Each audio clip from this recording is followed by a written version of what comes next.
beloved Boss Mike Cervera. Yusek Bernardo, mga kababayan, abay grabe. Oo, yung pasabog niya kahapon. Ang daming dinamay. Pasok!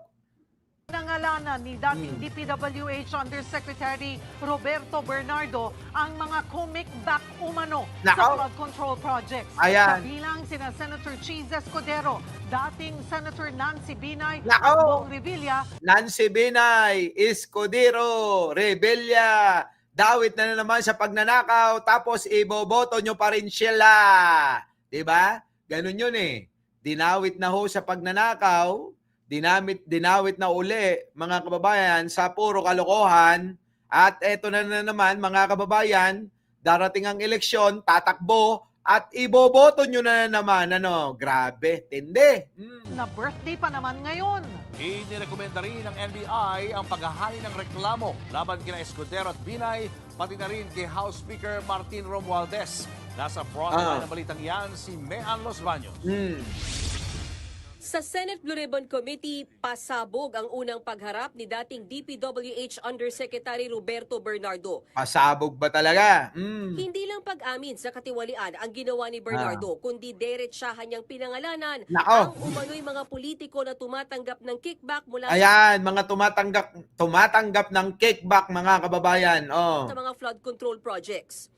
Ako po ay umaamin sa aking maling nagawa. Pinahintulutan ko po ang aking sarili na maging kasangkapan Naks. sa pagpapatupad ng isang masamang gawain. Nako, pinahintulutan daw niya, mga kababayan, yung kanyang sarili sa pagpapatupad o pagpapalaganap o paggawa ng kasalanan. Oo, mga kababayan, ano? Handa po akong gawin ang lahat ng nararapat upang maiwasto ang aking kamalian. Unang idinawit ni Bernardo si Ako Bicol Party List Representative Zaltico. Hindi nawawala talaga si Saldico. Hindi nawawala si Saldico, mga kababayan, sa mga tinuturo talagang numero unong mga nagnanakaw, ano? Oo. Eto nga ho, mga kababayan, pati nga ho yung anak niya, yung anak ho niya, mga kababayan, ay nananawagan na umuwi ka na raw, sabi niya, sabi ng anak mo, na harapin mo raw yung mga akusasyon sa'yo dito sa Pilipinas. Hindi yung nagtatago ka. Di po ba, mga kababayan? 25% daw ang komisyon na hiningi ni Ko kada proyekto. Grabe, 25%, mga kababayan, ha? Kung may 100 milyon, yung 25 milyon sa kanya. Ganun yun. 2% doon, pinaghatian pa ni na Bernardo at dating Bulacan District Engineer Henry Alcantara. Nako. Congressman Zaldico one time called me to say that he met Engineer Alcantara and wanted to confirm. Maayos bang kausap si Engineer Alcantara? Naks. Mukhang maayos naman kausap si Alcantara, no? Mga kababayan, kasi tumutupad eh. At saka hindi ho nababawasan yung mga kickback. To which I replied, maayos po. Nako. Engineer Alcantara would tell me every time that he made deliveries of cash to Congressman Zaldico in compliance with his commitment to Congressman Zaldico. Nako. Sunod naman, Next, tangina, Chis Escudero, Kaya pala si Hart, Kaya pala si Hart, Talagang spoiled na spoiled, oo. Laging nando doon sa Europe, mga kababayan, rumarampa ng rumarampa. Ano? si dating Senate President Jesus Escudero idinawit sa pamamagitan ng kanyang malapit na kaibigan Nako. at umano'y campaign contributor na si Maynard Ngu. Ngako, Maynard Ngu, eto ho, mga kababayan ko. Hindi nyo ba napapansin yung mga nasasangkot, puro mga inchik yung apelyido? Ko, Ngu, at kung ano-ano pa, 20% daw ang usapan na kapalit ng pagpasok ng mga proyekto sa GAA. Grabe, mga kababayan, Oo. 160 million, mga kababayan, kinikback ni Escudero. John Paldas, thank you. Mga kababayan, kickback umano ni Senator Chis Escudero, 160 million. Nako, 25%. 800 million na halaga ng mga proyekto. Grabe. I would like to add that deliveries of cash were personally made to me, by me, to Maynard Ngu at his office in Manila. Nako. Kwento pa ni Bernardo noong 2023, sinabihan daw siya ni Ngu na makipagkita kay Escudero sa isang wine bar sa Taguig. He told me, Pa-wine lang mga kababayan, ano? Wine bar. Oo. Tapos anong gagawin? Mag-aabutan na ng pera. Oo, sa may parking lot. Nako. alam ko naman ang galawan nyo dyan sa DPWH. Ah. Sabihin mo kay Sec magbaba sa akin. Nako. Also, the delivery of the 160 million for Senator Cheese referred to in paragraph 17 Alam nyo mga kababayan, para sa kanila, no, yung pera, parang laruan na lang talaga. Oo. Para bang yung pera hindi na mahalaga para sa kanila eh. Oo. Hindi na mahalaga na dapat safe kapag ka nakikipag-transaction sila. Eh paano sanay na ho eh. Sanay na sa ano yon yung style na wardi-wardi na lang ano. Yung bura-bura ba mga kababayan. Yung kanilang mga transaksyon. Ayan, sumasabog tuloy. of my affidavit happened sometime in the first quarter of 2025.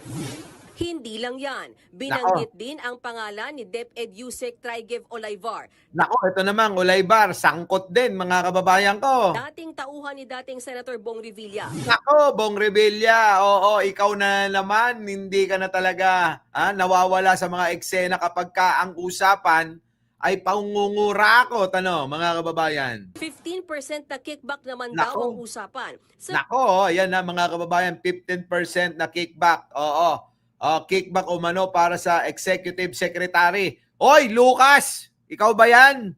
Tignan nyo ho mga kababayan, 427 million, 0.5 million. Ang kinikback sa halaga na 2.85 billion na halaga ng mga proyekto. Grabe mga proyekto na umabot sa 2.85 billion pesos na para daw sa Executive Secretary. Nako. Kung kukumputin, aabot yan sa mahigit 427 million pesos. Nako, ano yan, kay Bersamin ba yan, mga kababayan? Wala na talagang mga no? Wala na hong mga pakundangan nito. Lahat sila magnanakaw. Sometime 2024, Yusek Olayvar personally called me for a meeting to discuss about unprogrammed appropriations supposedly for the office of the executive secretary. Yusek Olayvar told me that the commitment is 15%. In his words, boss, 15 yan. Agad namang itinanggi ni Executive Bersamin, pukin ang ina mo rin. Nako, Diyos ko, pare-parehas kayo. Puro kayo mga magnanakaw, ang kakapal na mga mukha nyo. Secretary Lucas Bersamin na tumanggap siya. Habang si Revilla, diretsyang humingi daw ng 25% na kapalit ng mga proyekto. Nako, 125 million kickback umano kay ex-Senator Bong Revilla. Putik na yan, Puro pera, mga kababayan ko. Cash daw itong dineliver ni Bernardo kay Revilla. Senator Revilla will appreciate additional contributions for his senatorial re-election bid. Engineer Alcantara collected the 25% commitment, or about 125 million, which was turned over to me and then delivered to Senator Revilla in his house in Cavite. Hindi rin nakaligtas si dating senador at ngayon Makati City Mayor Nancy Binay. Isa rin to. Itong negra na to, mga kababayan nadadawit din at dinawit din ni Bernardo. Mga kababayan, itong mga sinasabi ni Bernardo kasi ito ay tinuturo na talagang ito numero 1 talaga eh. Kung hindi sa kanya, hindi mangyayari itong mga ito eh. Kaya ako malamang na naniniwala. Malamang na naniniwala ako. 15% ang hiningi raw ng kanyang staff ni si Carlin Villa. 37 million pesos daw ang dineliver ni Bernardo sa bahay ni Binay sa Bali ito, 37 million lang. Payat. Quezon City. Sa kabila ng Payat yung mga ini-expose ni Bernardo. Dapat yung mga ini-expose niya, yung mga malalaki, mga kababayan ko. Pero itong mga in-expose, 37 million, 125 million, payat, yung ini-expose nila, Alcantara, nila Bryce Hernandez, billion-billion para kay Saldico, pag-amin ni dating Undersecretary Bernardo sa umunay pakikipagnegosasyon niya sa ilang mambabatas para sa porsyentuhan sa mga flood control projects. Nako, yan na nga, siya nga talaga. Si Bernardo talaga, mga kababayan. Itinanggi naman niya na may kinalaman siya sa tinatawag na 2020-2040 scheme. Nako. Yan daw yung hatian sa kickback ng ilang DPWH officials. Wala rin daw siyang alam kaugnay sa mga ghost projects. Ayon naman kay dating DPWH Assistant District Engineer Bryce Hernandez, maliit ang 15% na sinasabi ni Bernardo na kickback umano ng ilang senador. 25% daw ang minimum niyan. Nako. Po, ganun na senatorial funds, ano po, minimum po yung 25%, nagiging 30 pa nga po. Nako, no? Tindi, no? Nagiging 30% pa, mga kababayan, yung kickback nila. Ha?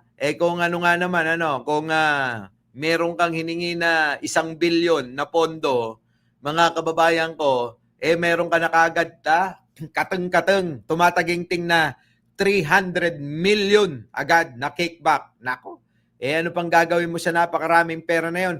300 million kickback mo sa 1 bilyon? Oh, saan ka pa, mga kababayan ko? Hindi ka na maghihirap niyan.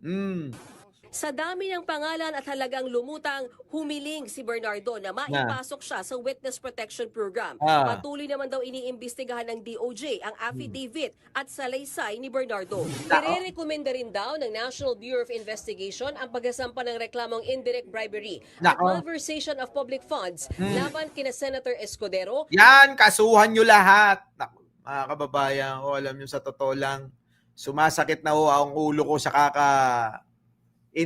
kakaunawa kung bakit nila nagawa na magnakaw ng magnakaw sa kaban ng bayan samantalang marami tayong kababayan na nahihirapan. Ano po, dito sa mga ito, mga hayop ito Ito, mga kababayan, sarap targetin yung ulo. Mga kababayan, sira ulo Oo, nuknukan ng mga gahaman sa pera. Nakakainis. Mayor Nancy Binay, Isa pa yan, baluga.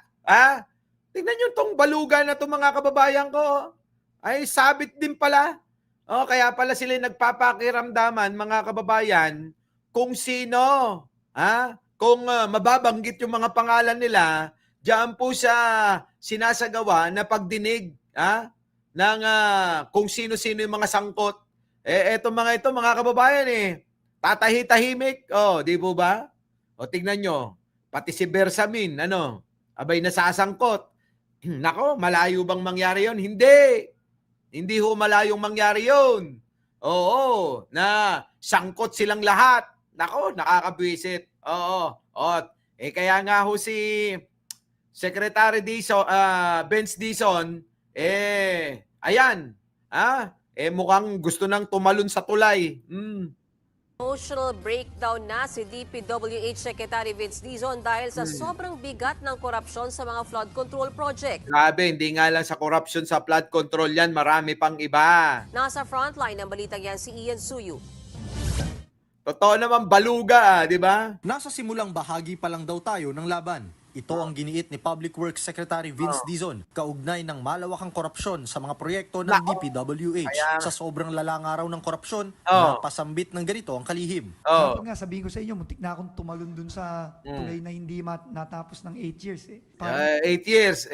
Alam mo, Secretary, huwag ka nang magdadrama ng ganyan. Oo, huwag ka nang magdadrama na tatalong ka na sa tulay. Kung gagawin mo yun, dapat wag mo na sabihin, gawin mo na lang. Oo. Kasi mga kababayan ko, yung mga ganyang style, mababahiran Mababahiran ho na parang hindi ka seryoso sa ginagawa mo dahil imposible naman talagang gagawin mo na tumalon ka, no? 'Di ba? Wag ka na magdrama at wag mo nang gayahin yung mga DDS. Oo, ayaw ng Pilipino 'yan. Tuloy-tuloy mo lang yung trabaho mo. Oo. Para hindi ka, madudungisan ka Overwhelming na masyado to I'm emotional here because the gravity of this problem is unthinkable. I'm telling you right now. Unthinkable ito. Grabe. Grabe na nga talaga So ano pang gagawin Nandiyan ka na, ayusin mo na. Nandito pa lang tayo sa pananagot. Part 1 pa lang tayo. Pananagot. Hanggang ngayon, wala pa rin kinakasuhan. Wala pa rin nakukulong. Bilis-bilisan mo. Sa ngayon, 10 opisyal ng DPWH ang pinagpapaliwanag ni Dizon dahil sa marangyang pamumuhay at substandard projects. Ang ilan sa kanila, nabuking na nandodoktor umano ng mga dokumento. Eto, isa pa to. Tulad niyan, kung sino-sino dinadamay mo dyan, hindi ka naman sigurado. Yung iba dyan, bagong-bago lang na mga nakaupo. Tapos dinadamay mo. Aralin mong maigi, Vince Dizon, ha? Kasi baka mapahiya ka dyan, ano? Marami ho kasing mga kababayan na mga pangalan na hindi pa ho, kumbaga, bagong-bagong pasok pa lang sa kanilang trabaho, nadadamay, mga kababayan, dahil mukhang hindi rin pinag-aaralan ni Vince Dizon yung kanyang mga tao na nababanggit. Oo, mukhang kung ano lang ang sabihin ng kanyang tauhan, yun lang din yung binabanggit. Nako, Vince Dizon. Kasama dyan ang mga regional directors ng NCR, Central Visayas at district engineers ng ilang lugar. Maluluhong mga pamumuhay. No, meron pa kami nakita dito na gumagamit pa ng mga chartered airplane. Kung hindi sila sumunod, makakasuhan sila administratively and even criminally. Bilis-bilisan mo na. Kasuhan mo na lahat. Oo, para matapos na, di ba? Kahit nga si Gov. Johnny Pimentel, yun nga yung sinasabi ko kanina. Oo, napakaraming mga magagarang mga sasakyan. Nako, Diyos ko po, talaga naman. Bakit kasi kailangan ipakita pag malaki pa nila, no? Kung ayaw nyo na ng ganyan, lumayas na kayo sa gobyerno. Wag na kayong tumakbo bilang congressman, senador, o ano paman, gobernador, mayor. At manahimik na kayo sa buhay ninyo. Hindi yung nandiyan kayo, panay ang flex ninyo ng mga magagarang sasakyan, magagarang bahay, at mga ari-arian. Huwag nyo nang hintayin yung mangyari sa inyo, yung nangyari kay Alcantara, kay Hernandez, kay Mendoza, et al.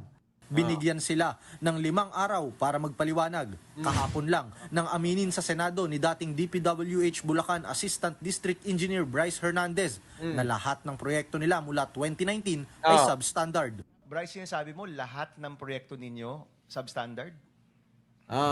Opo, Your Honor, kasi lahat po ito may obligasyon na kailangan itago. Ang masaklap, hindi lang ito limitado sa mga flood control project. At yung hawak mo ulit ay anong mga proyekto, Bryce? Yung hawak nyo ni Alcantara? Meron pong mga flood control structures, meron pong mga building, meron pong mga kalsada. Pati Your classroom, Honor. kasama dyan, no? Kasama po, Your Honor. So lahat yan substandard? Opo, hindi po tumatama sa plano na... Lahat, basta yun na yun, lahat, substandard yung mga ginawa nyo. Lahat, pinagkakitaan nyo. Lahat ng proyekto, mga kababayan, kinikback nila. Oo. Eto pa masakit. Dahil sa kasanayan na nila, sumobra na, abay ginawa na ho nila mga kababayan na ghost project. Oo. Dahil nakakalusot nga naman ng maraming beses, hindi ho nagkasya sa kanila yung kinikita nilang 20%, 25%, 30%. Kung hindi lahat na ho mga kababayan, kinuha na nila yung kwarta eh. Oo, ganon. Nakadesign talaga para dito. Ang mga isiniwalat na yan ni Hernandez, nakapanlulumo para kay Dizon, pero hindi na raw niya ikinagulat. Sa lahat ng mga nakita namin, hindi ako nagugulat dun sa sinabi ni Bryce Hernandez. Pero, tingin ko hindi lang to First District of Bulacan. We have no choice. Ba't pa parang nakatutok lang kayo sa Bulacan? Buong Pilipinas yan. Ito naman si Vince Dizon, no? Buong Pilipinas yan. Problema. Oo, lahat yan. We have to fix them. Kanina naman, ininspeksyon ng DPWH at ng Independent Commission for Infrastructure o ICI ang palyadong pumping station sa Tondo, Maynila. Yan na nga yun. Yung kagabi mga kababayan, yung pumping station na yan na proyekto pa ni Digong, hanggang ngayon hindi pa rin napapakinabangan. Taong 2017 nang simulang pondohan ang pumping station na ito. Yun nga lang, lagi naman daw nasisira at hindi napapakinabangan ng mga residente. Ang malala pa dyan, mas tumindi raw ang pagbaha dito sa Tondo, Maynila. Kung hindi nga gumagana, syempre lalong magbabahayan mga kababayan. Anyways, ay nako, eto ho mga kababayan ko, no? Mula pa yan mga kababayan sa mga nakaraang mga administrasyon, mga magnanakaw na yan. Kaya nga ho mga kababayan, ngayon si Pangulo naman, lagi ko itong sinasabi, ikaw na, Pangulong Bongbong, ang siyang nanguna, nag-expose ng mga pagnanakaw na ito, abay, dapat, Pangulo, merong mga managot, merong mga mapakulong, merong mga dapat na mabitay, dapat kung kinakailangan, bitayin. Hindi magtitino ang bansang ito. dahil talagang lubog na lubog tayo sa korupsyon. Halos lahat, mga kababayan, magnanakaw. Maniwala kayo. Oo, lahat magnanakaw. Yung mga nababanggit yan, huwag niyong tanggalin na hindi mga nagnakaw yan. Yung bang dahil kakampi ni Pangulo, ililigtas ninyo. Gagawan nyo ng pangangatwiran para sabihin na hindi sila magnanakaw. Mali ho yan. Huwag tayong maninino kapag ka magnanakaw ang pinag-uusapan. Huwag tayong maninino. Tandaan nyo, kahit sino dapat managot. Kahit kakampi pa ni Pangulo, kahit kamag-anak pa ni Pangulo, kapag magnanakaw, dapat managot. Yon, hanggang dito na lang. Maraming salamat po. Our beloved Boss Mike Cervera.